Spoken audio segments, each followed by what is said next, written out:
Welcome to this segment of Piano Harmony.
So one of my resolutions going forward with this piano harmony class is to enjoy playing music. It's just a way of worshiping the Lord as you're there with your instrument and you're enjoying the sound of it. It kind of stabilizes you in the fact that life is good, even with all of its hardships. And we're still going to be going through this keyboard harmony for church musicians. The theme this week is actually playing with others from chapter 4. And I thought that was really interesting. February being like Valentine's, Galentines, and people learning to appreciate and love each other. And part of that is playing music with each other. Music is something we do together.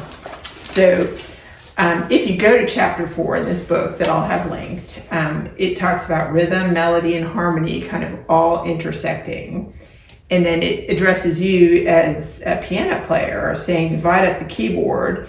There's the bass register, the center register, where you'd have your primary harmonies, and then the speaking register or the melodic lead.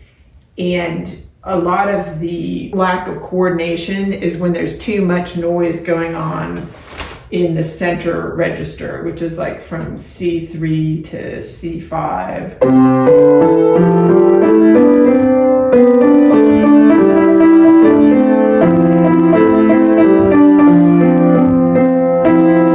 So if there's a wider space,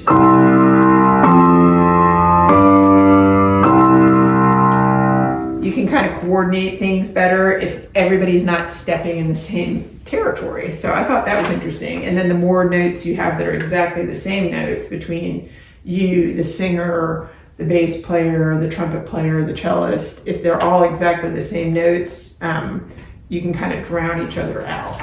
So then you move on to page 76, and it gives these other excellent tips. It says the dividing up the keyboard is tip 1. Tip 2 is watch out for the low mid-range.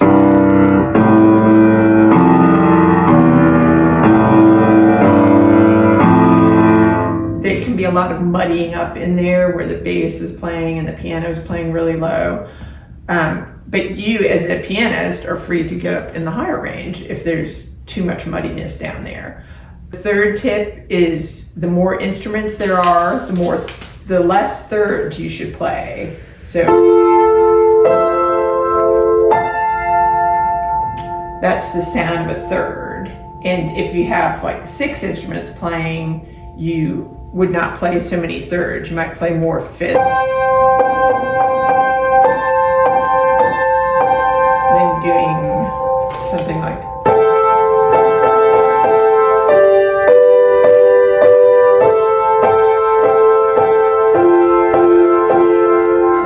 too busy if there was a lot of instruments. Give your bass player space is tip 4. Listening is tip 5, and I think that is the most important tip. You have to be able to hear the other instruments. If you're not listening to others, I've told my students, you need to hear like 75% of yourself and 25% of the other people. Don't play competing melodies. Often things sound unbalanced if the harmony is being brought up too much and it's conflicting, fighting against the main melody.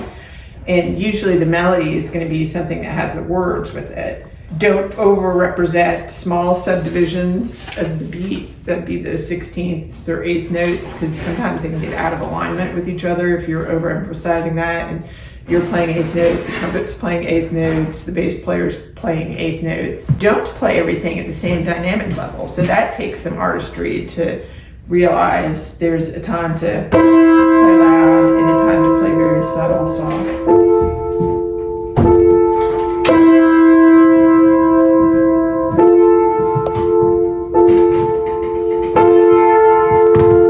Trying to gauge your dynamic levels and practice the way you'll play in combination with each other. So that's why a lot of the work of music, choirs, and bands is hidden, because if they want to be good, they need to practice together. So I'm going to show you one thing that people can do to get better to practice. Actually, two methods. One is practicing with the metronome. Two is practicing with recording. And three is just grabbing another person and making some music with them. So I have some help from my daughter, Marianne, on that one. Okay, with the metronome, very old fashioned, this Korg metronome. And I'm going to use that for my piece that I started out with, the Psalm 4. It's the last one in my set here. So here's where I'm going to do a very quiet piano level. I'm going to try to just line it right up perfectly with the metronome.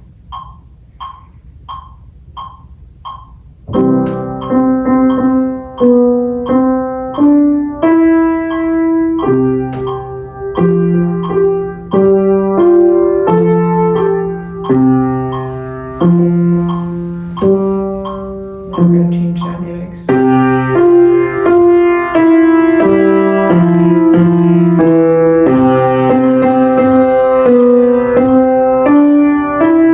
not escaping.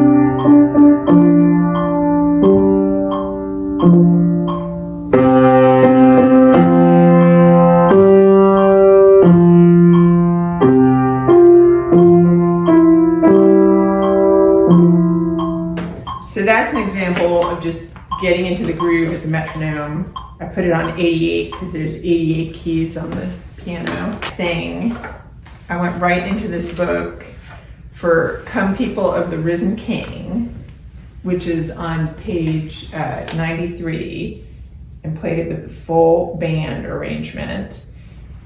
And so hopefully you'll be able to hear this. I'll put my volume up. And this is what it would sound like if you tried to play along with what he has.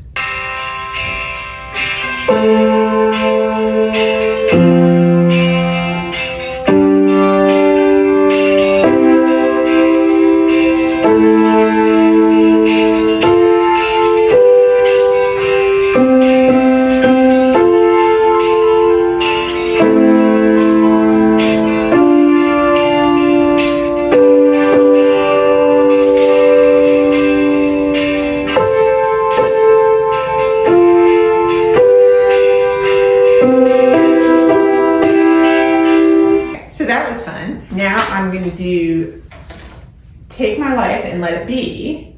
We are going to have some singing with this one. So I'm going to play very simply, probably just the chords with the left hand, and then my daughter will sing along. Take my life and let it be,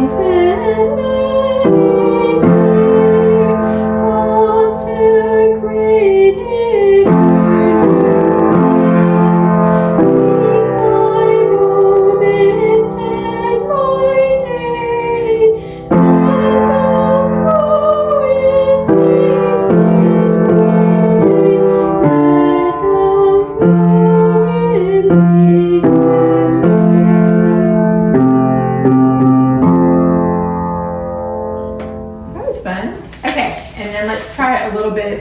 to Psalm 4, which I know you're familiar with. Just it.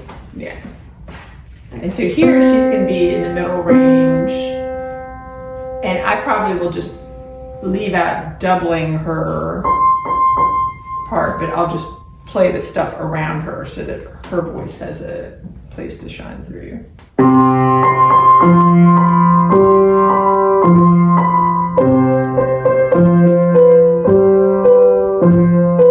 Answer me when I call to you, my righteous God. Give me relief from my distress.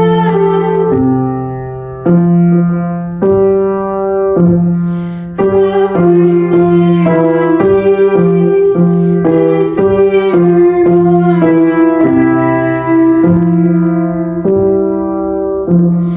How long will you people turn my glory into shame? How long will you love delusions and seek false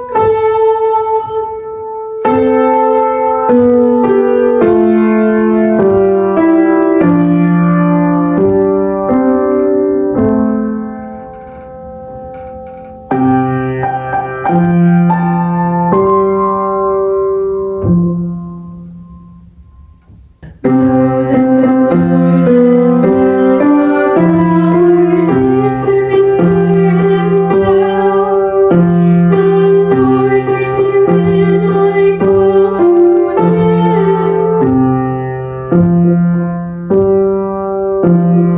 I will lie down and sleep in peace.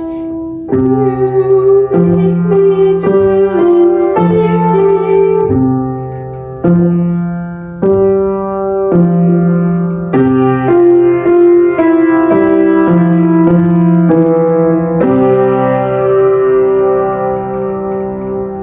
Okay, and I rearranged that to take out the third at the end because we are done taping now. Hope you enjoyed this episode of Piano Harmony and are ready for the next one in chapter 5. I will give you a hint.